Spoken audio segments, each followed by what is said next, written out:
We have a fireside chat with Ashish, Garg, and Shital Kumar. They're back with us again for the second time this year. And this week, they'll be talking about building security from the ground up. So let's hand it over to Ashish and Shital. Okay, so we'll be talking about how to be a business-aligned security leader rather than a technical security leader. We are seeing a huge need, a requirement in the industry to align with business, understand what business is doing, and build security program based on that.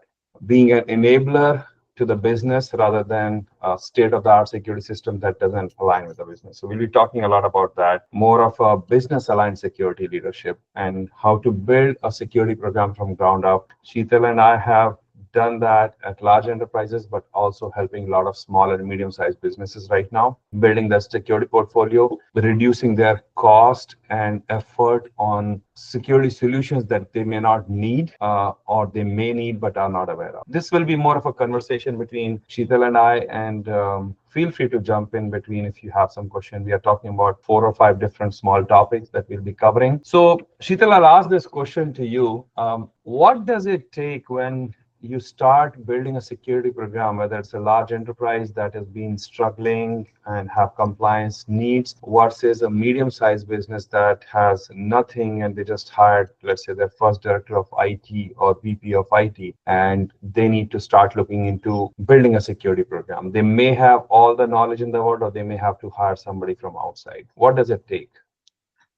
Cloud Leadership Circle is brought to you by Dunyasi Ventures, a leading provider of expert recruitment services. Whether you are starting out or scaling up, Dunyasi Ventures recruitment solutions will give you access to expert recruiters who will find the right fit every time. Contact Dunyasi Ventures today for a free consultation to build your dream team. I'll just say there is an industry notion, security is not equals to compliance. There is a very, very widespread, we are doing security for the compliance. And that's the notion. We should be aware of it. Security not equals to compliance. What it's about building continuous trust and resilience into our systems. That's not what the first phase is.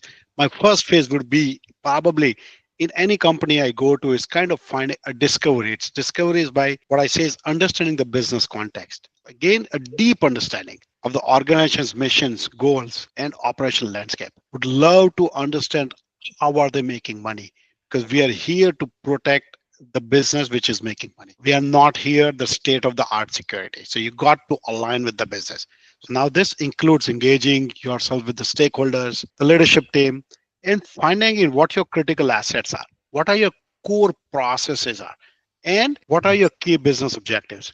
Without knowing this, it will be hard. So you cannot secure something which you don't know what's that asset or a critical asset value. So it could be a critical process. Now, when having gained a deep understanding around the business is what is going to open up, right? To gain an understanding on developing a security. So this would be kind of learning, unlearning everything what you have done in your previous thing.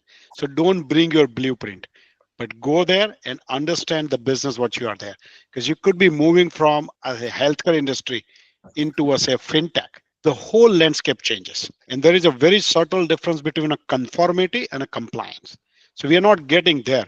We are just trying to get to understand, hey, what is the core business processes that we need to protect? Cost center, but we are also a business enabler. And you are so much on point. So don't bring your existing blueprint. You have to build a new one for the organization that you are responsible to build security. I always say that there are 3 things that companies care about from security. The only 3 reasons companies should spend a single dime on security is the business continuity. If you do get breached, your business is down. Amazon.com, right? If the website goes down, there's millions of dollars in revenue Amazon is going to lose. So they do not want that. So they have to make sure there are controls in place. They have enough measurements, enough controls available to protect that from going down. The other is compliance. There may be compliance regulations that you have to be aware of, because non-compliance means you won't be able to run the business. And third is brand reputation. If you get breached again and again, that reduces the confidence your customers have in your brand. That means eventually it will impact business. So if you see everything, all these 3 aspects belong to the business side. Security is just enabling business to achieve these 3 goals. And if you don't have any of these 3 goals, you really don't need to spend a single dollar in security. You really very well articulated, because the next thing eventually is to understand that risk assessment, right? On what you are building on top of. Once you understand the business context, you got Yeah. to look into understanding what are your internal and external. Once you know your legal and regulatory requirements, that defines what kind of compliances you need. Compliance doesn't come just from the security. It comes from your working with your GC and your privacy officers to understand, hey, what are your legal and regulatory requirements? And this is, we have to be to be a business enabler, you got to collaborate across the board while you work with your CTO on the technological landscape or understanding, but also work with your GC and chief privacy officer to understand, hey, what does it take? What are my legal obligations? What are my regulatory obligations? And that would help you to assess your current security posture.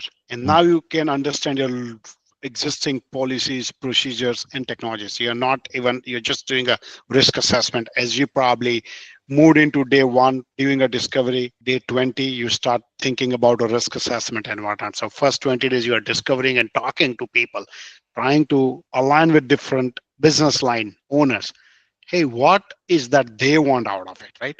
Because at the end of the day, you are helping them, you are enabling them to get where they need to be. Risk assessment goes both ways, right? It goes internal based on the products you are building, but Mhm. it also goes on the third-party integrations you are doing to your environment. It also depends on what customer requirements could be for getting the trust and credibility into your product. A lot of times we scan our code, anything that you're shipping to your customers, you have to make sure it doesn't have vulnerabilities because anything they leverage from you gets integrated into their systems. And if there is a vulnerability in your system, that can impact their security as well. So it's very important to understand the risk not only to you internally from corporate perspective, but also the risk that you are taking on from your third parties versus the risk that you are imparting to your customers for using And it. and if you realize, I previously said work with your legal and GC, and that was precisely actually addressing one part of the security program, which is called third-party risk management. So Yes. whenever you're trying to bring in a vendor, you're actually putting your security clauses. But I'm going too deep into the weeds, saying that at a high level, you need to have your security clauses that what you, if you have a policy or you have an enforcement, what you want, how does this clauses align with your procurement, along making sure your GC is aligned and whatnot, and making sure that the services which you're buying from your third party, or if you have, if they get breached or you get breached, what is the protocol that you have in terms of incident response? Last I checked, when I did my certified CISO certification, I remember that the number of topics what I was looking, there's about 32 to 35 different topics within a CISO and a security team where you have to work. So it's a classic example. If somebody is a big time of football game, you understand there's an offensive coordinator, there's a defensive, but there's a head coach. So your CISO is a head coach, but you still have, when the players are playing, you still have a doctor who is probably evaluating whether, hey, this player is ready to play or not, and the physical abilities and whatnot. So it's a community sport. You have to play all with your strength, and you can never say, hey, we got to the end game, right? You won the first game, but then you continue with the season, right? So security is a journey. It's not a destination. You will find something or the other to always do something better, but that's at an overall level. So you got to understand your job never ends because the threats are continuously emerging. And then the resource constraint, you talked about the players, right, and the coach. And then once you understand the risk, the other challenge is you can try to build whatever you want in your mind, create the roadmaps, but in terms of execution, right, your vision could be grand, but your execution will be limited by the core risks to the environment, the resources you are given from money perspective, from people perspective. And one thing that we cannot forget is the collaboration with other teams, because a lot of times your initiatives will have to be aligned with, for example, your product, and they may have some resources that you will be able to leverage. So it's a art and science of bringing things together, aligning to your your vision and being able to execute and reach the goals that enterprise wants you to do. So that's very, very important. Key thing which you need to adhere to is basically every project or every initiative is what you talk. You got to talk in terms of business impact and the probability and convert it into business outcomes. The higher chances are that you get in alignment with your business stakeholders is when you talk in their language.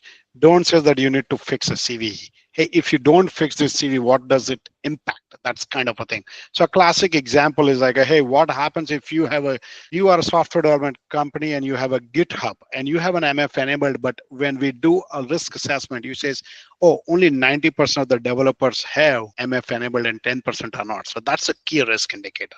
So you got to differentiate, like, hey, what are your KPIs versus KRIs?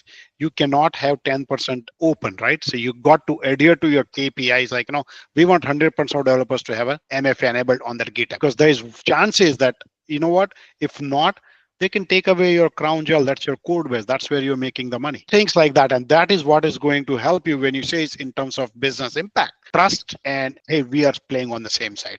We are the enabler. We enable innovation, but securely. And that's what the whole motto is going to be. We are on the same side of the table. And you brought a good point.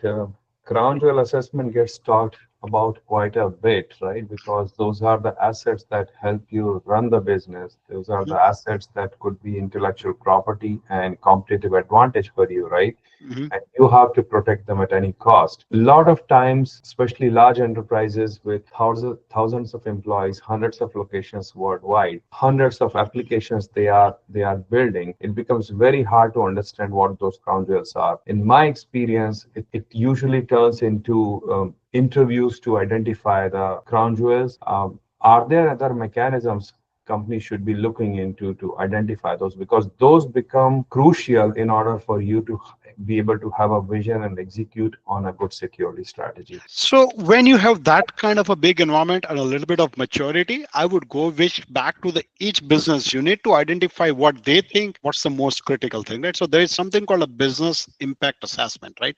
Which we do in adherence with security team, but at the end of the day, the business will tell you what they think is the most important. And then there are criteria on the business impact analysis to figure it out, hey, what comes out. So you got to do a ruthless prioritizations, but in terms of impact and the probability. What if this particular, say, if it is a GitHub, if GitHub goes down, how many developers are impacted? And what are the probability of GitHub going down, right? And what is your alternative? And that's where the business impact analysis will help you. But similarly, that would help you find what are your crown jewels, right? Probably, as you mentioned at the very beginning, that what, you want business continuity, and that is exactly what it is, right? As part of the business continuity, you will have to do the business impact analysis. Like, hey, what are the things that I cannot work with, and what is the critical? If you are a retail shop, and what if you fail a PCI compliance? Your whole business model on e-commerce, you are based on that, right? So that means that will get automatically a priority in terms of getting things or the controls which we need to implement. But at the same time, you understand that, what, if the probability is high, there has to be prioritization. I will ask this question in a little bit different way, what you mentioned, right? And a little bit of a curveball. What happens when we have, and we have to talk about AI, right? That's not an option anymore, looks like. What happens when you have generative AI or AI-enabled applications being created on the fly, access control being figured out on the fly based on what is needed for the customer? How will you do the business impact assessment? And it's an open question. I don't know the answer, but it almost I can take help from the community, because this is going to be a little challenging. Because if you really ask me as a business centric, what I do is I always want a business case for AI. I don't want to be coming and telling me is like, what, my competition is doing it, so I need to do it. But the whole idea is, why are we doing it? What is the metrics what does the metrics or success look like for us, right? If you're just going to blindly go align, and remember my last talk was about AI for cybersecurity versus cybersecurity for AI, right? Clearly, you need to have a business case on why are you using. Are you going to get a 10% increase in your sales, whatever it is, right? You need to have those goals and then align the project.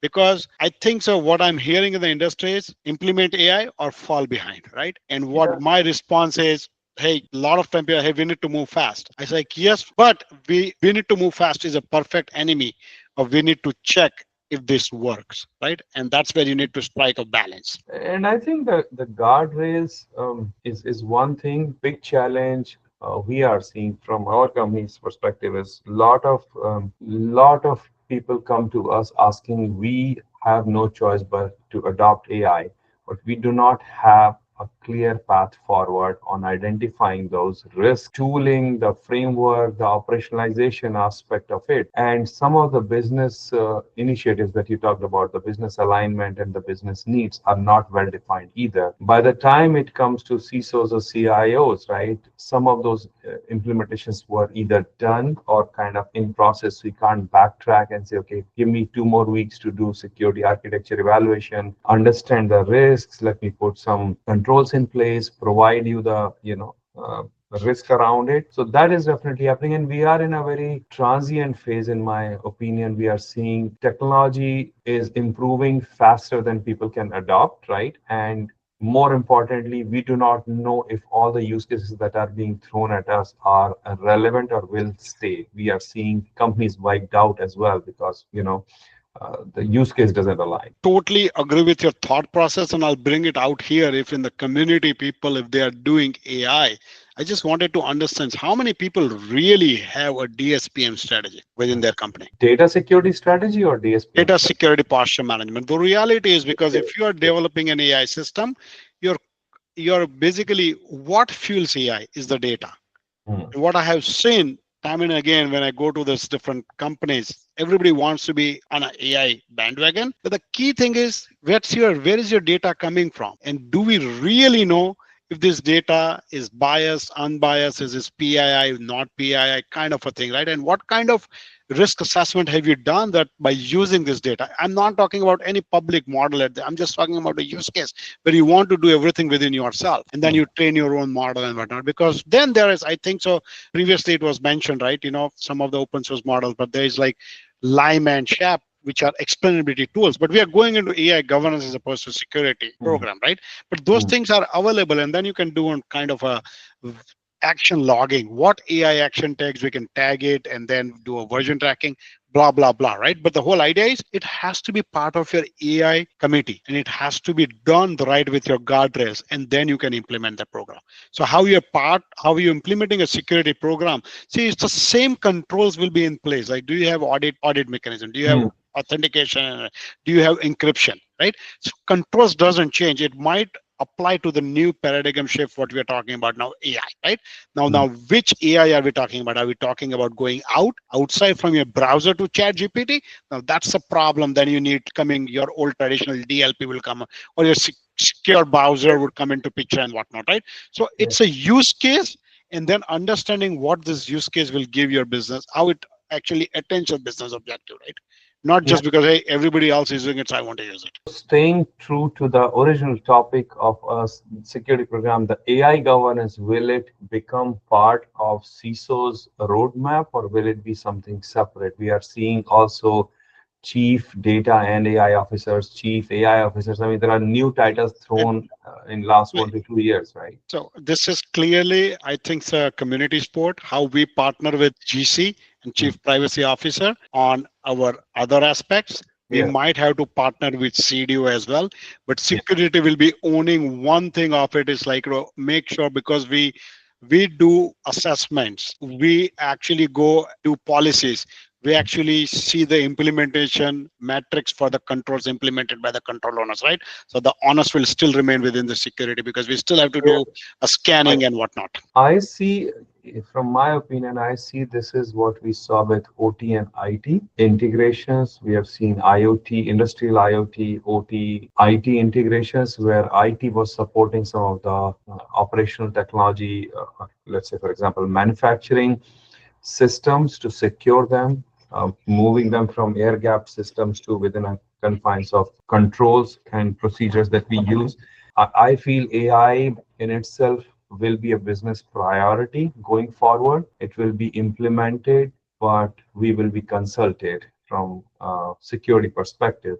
We may not be implementing and assigning or aligning with what business needs AI for. So AI for business is what I'm talking about. In that case, it will be an initiative from top down, most likely, or bottoms up, but not driven by security. Security will be consulted, potentially doing security architecture reviews, and right. But having said that, things that cybersecurity programs need AI for example, faster detection, accurate detections, right? Quicker responses, recreation of environments to make sure business continuity is there. Those will be priorities from CISO's perspective. Those are the priorities that CISO will have to do. So I think that's the segregation I see, that CISO will not have a say in what business should use AI for, but CISOs will absolutely have a say on what AI they need for their cybersecurity, the spends they need to have better detection and quicker responses. This is nothing changing. Like, there are controls which CISO has to implement, which is in terms of incident response plan, security operations. Those similarly, it's same thing for AI, the controls which security needs, they will have to own it and implement it.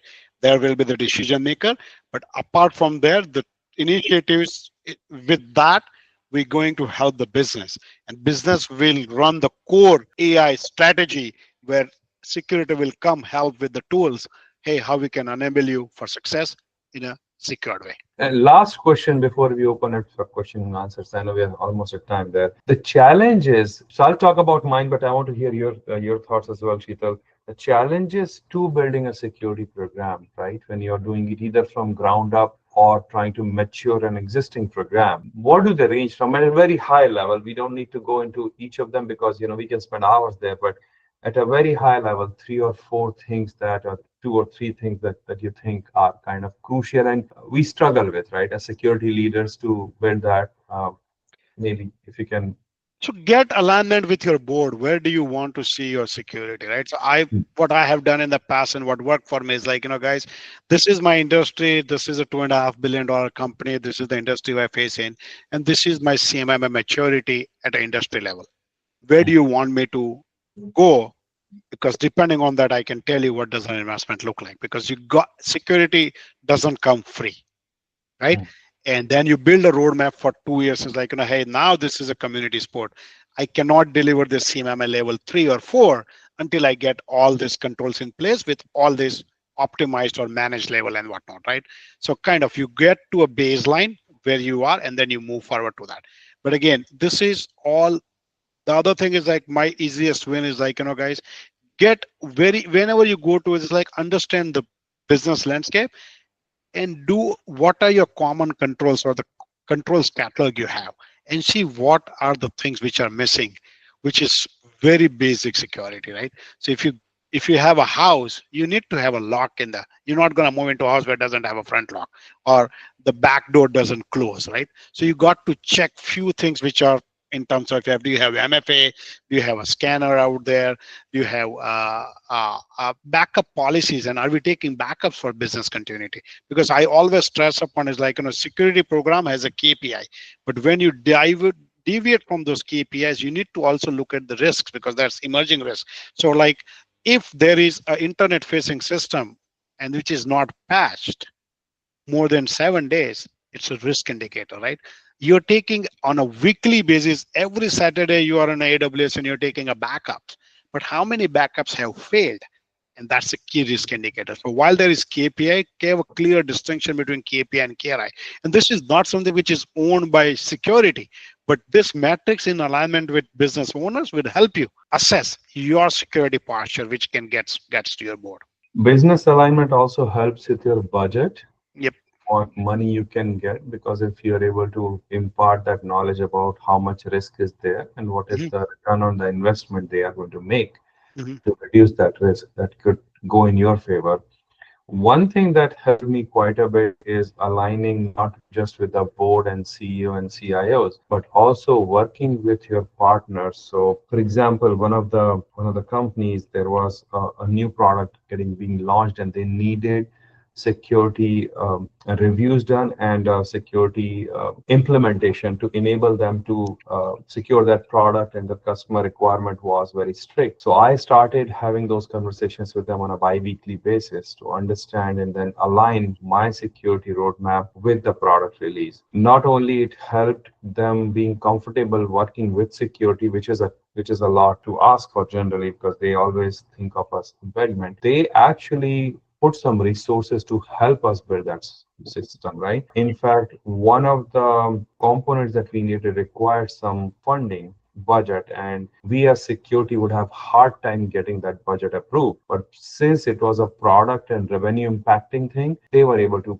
get that approved from their side. So it enables you a lot more when you're aligned to business than trying to build something in a silo. And that's I think is very, very important to think when you are building security program. It's not all technical aspect, it's not all business aspect, but it's working together and enabling each other. You nip the bud off, and one of the key takeaway for me is I always go if there is a NPIs, new product introduction or integration meetings.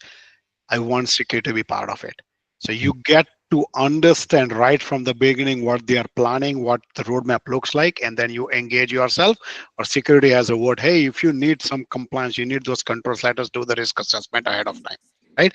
So you are not bogged down with those last minute things like, hey, and then they always even put the budget in place if there is a need. If not, the business would help you to get the budget. So you actually are absolutely right. Yeah. With that, we'll open up for questions. I don't know if you have any questions, but I think this was really useful. Thank you, Shital.